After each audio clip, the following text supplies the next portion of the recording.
Und so begab es sich, dass nach 100 Jahren das Böse wieder Fleisch geworden war.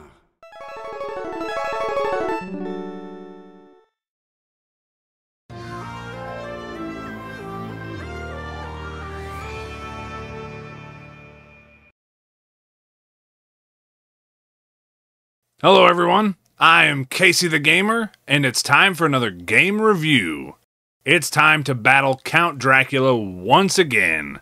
Today we are taking a look at Richter Belmont's adventure in Castlevania, Rondo of Blood.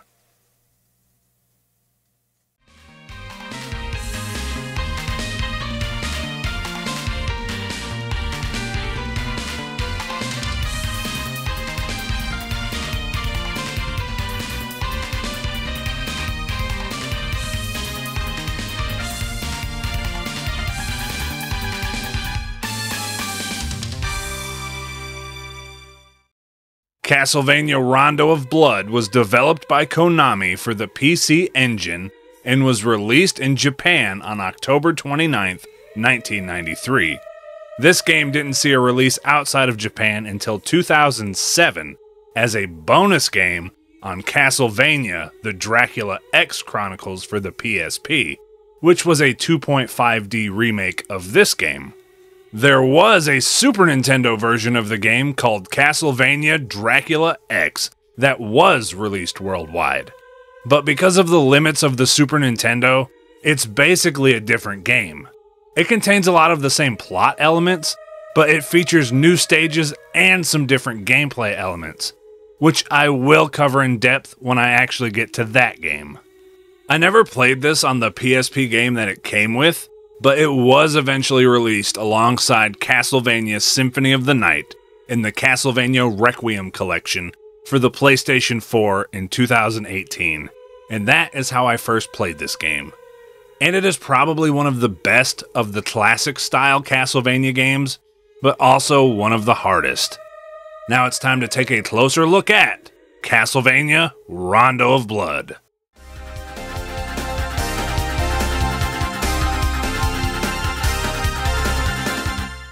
There are spoilers ahead for the story of the game. Set after the adventures of Trevor Belmont and Simon Belmont, Castlevania Rondo of Blood sees Dracula return once again. Richter Belmont, current wielder of the vampire killer, ends up going after Dracula because Dracula's servant Shaft kidnaps his girlfriend Annette and 3 other girls named Maria, Iris, and Tara. Richter finds and frees Maria first, and she joins in the fight despite Richter's protests. The adventure continues, and Richter battles crazy monsters like a wyvern, a water dragon, a werewolf, a minotaur, Carmilla, Death, a giant bat, Medusa, the Mummy, and Frankenstein's monster. After that, Richter battles and defeats Shaft. In the next area, Richter finds and rescues Annette before continuing forward. The other girls, Iris and Tara, had also been rescued along the way. Richter and Maria encounter Shaft again, in his spirit form this time, and they manage to defeat him once again. After that, Richter reaches Dracula and has a crazy fight with him. Richter defeats Dracula's first form, and Dracula transforms into a giant monster form. Richter uses all of his strength to destroy this form of Dracula as well. Dracula is dying yet again, and he and Richter share some words before Dracula dies. Richter then watches as Dracula's castle does not crumble, for a change, and then he heads home. If you beat the game as Maria, you get a different ending. Maria and Dracula share some words as Dracula dies, and then Maria and all of her animal friends make a run for it as the castle does crumble. They make it out and watch as it continues to crumble. After that, Maria begins to walk home. So like, nothing super new in terms of the story. A lot of the same, you know, like Dracula's back, and he must be defeated. I did like the addition of the extra goal of saving the hostages and all that. There are also some great looking pixel art cutscenes used to tell certain parts of the story, and I really appreciate that. They look so good.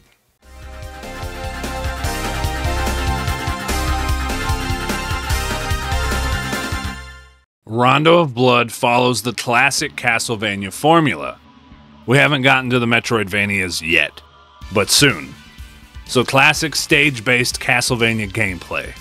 Overall, the game feels great and is very smooth, but it is also very, very difficult. The main character is Richter Belmont, and he plays just like Trevor Belmont and Simon Belmont have in the previous games. He comes equipped with the Vampire Killer Whip and the trademark Belmont Strut. Richter is also able to perform a double jump, backflip kind of move while standing still or walking backwards. It can help dodge some enemy attacks if you time it right. He also has access to several sub-weapons. I alluded to it in the story section, but there is a second playable character named Maria. There are 4 girls captured from the village, and Maria is the one that you can find the earliest.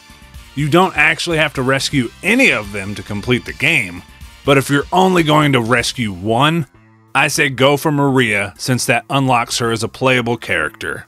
You save the girls by following the correct path to get to where they're locked up, and there's usually a key nearby to unlock the gate to free them.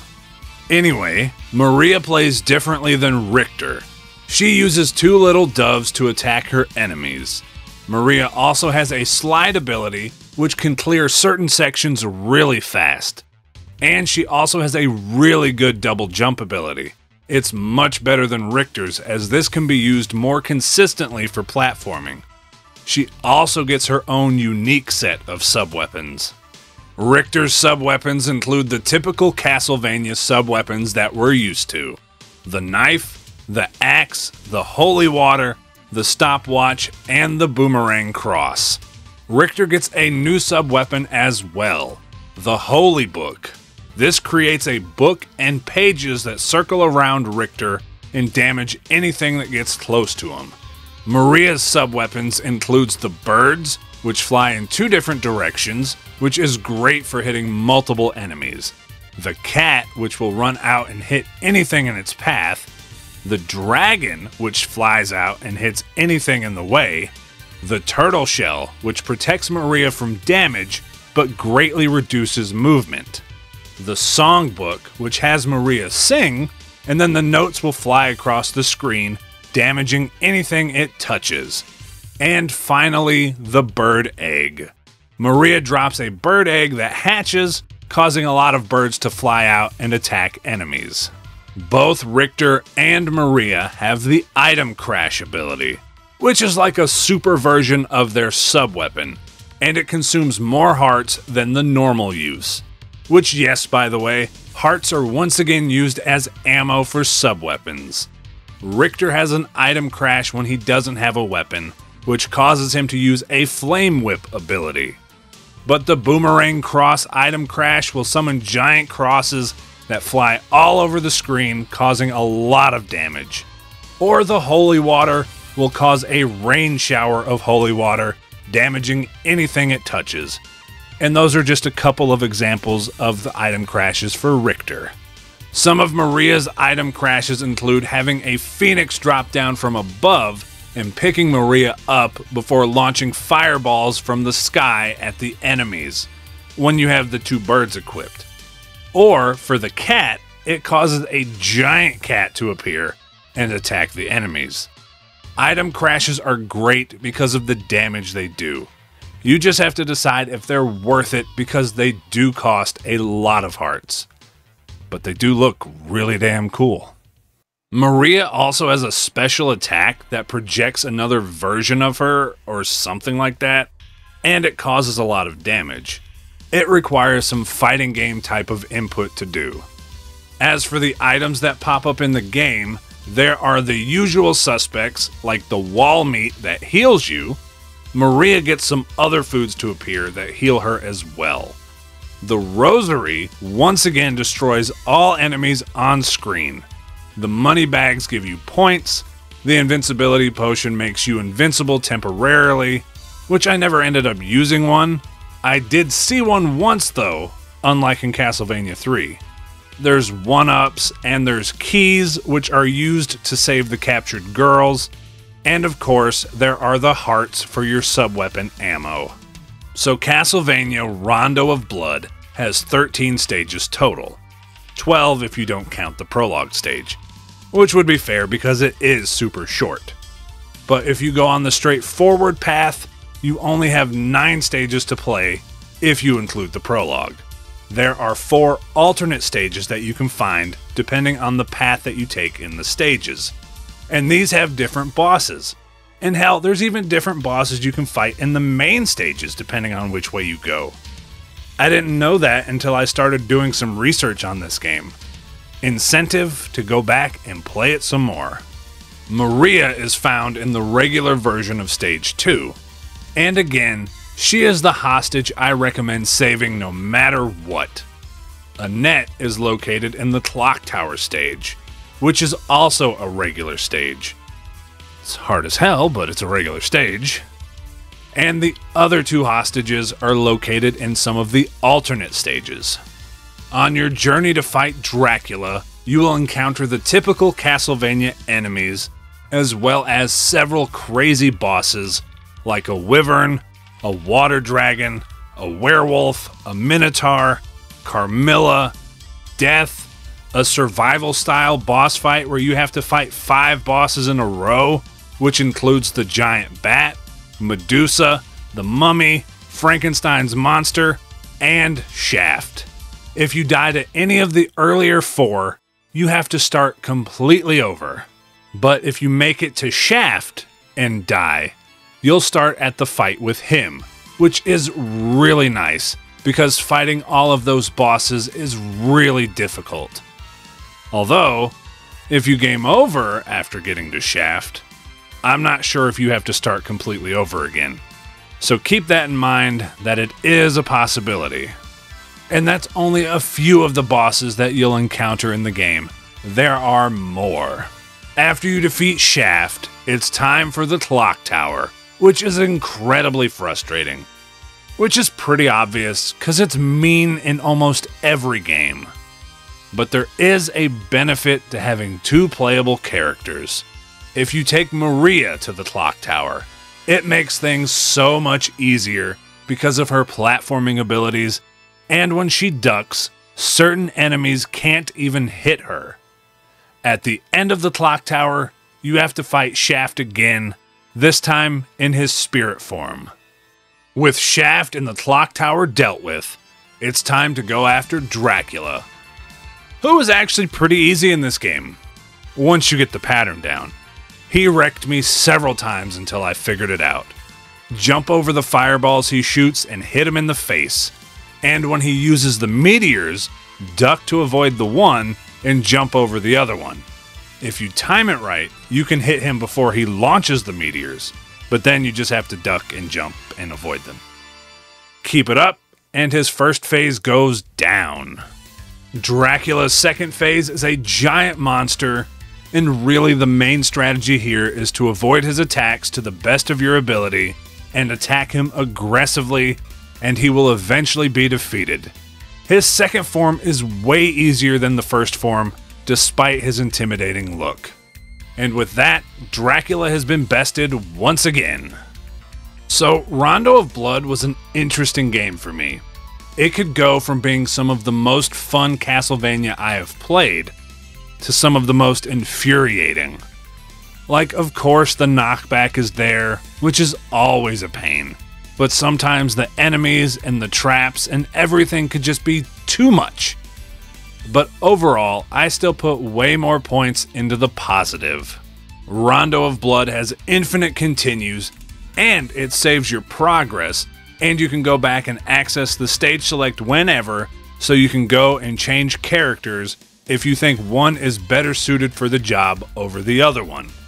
I'm honestly really glad that Maria is an option, because she's a very fun character to play as, especially if you want something a little different than the standard Castlevania.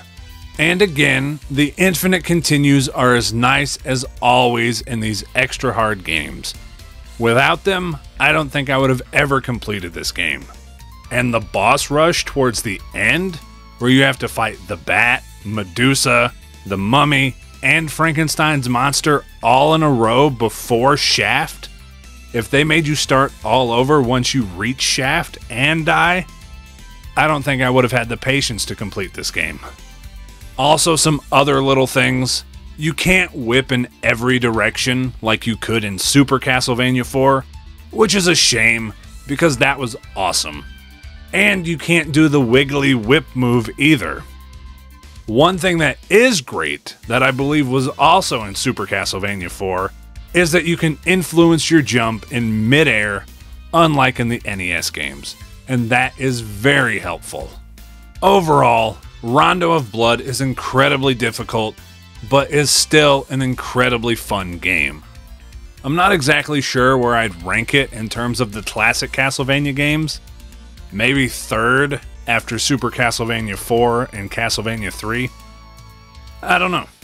I love a lot of the things that they introduced in this game, like the item crash abilities and the multiple pathways to go to reach extra stages and find extra bosses to fight, giving you some more replayability.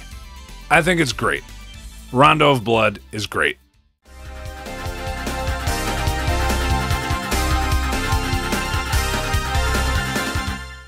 The graphics for Rondo of Blood are top notch.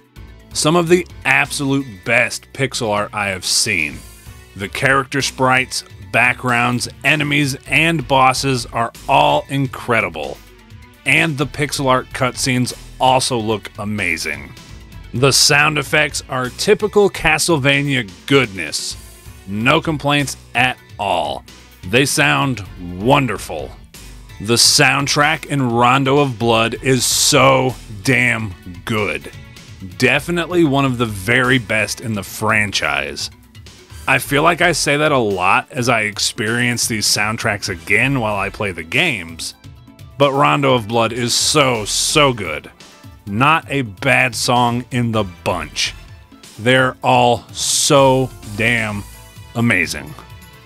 Definitely makes having to replay the same stages over and over again when you die repeatedly not so bad.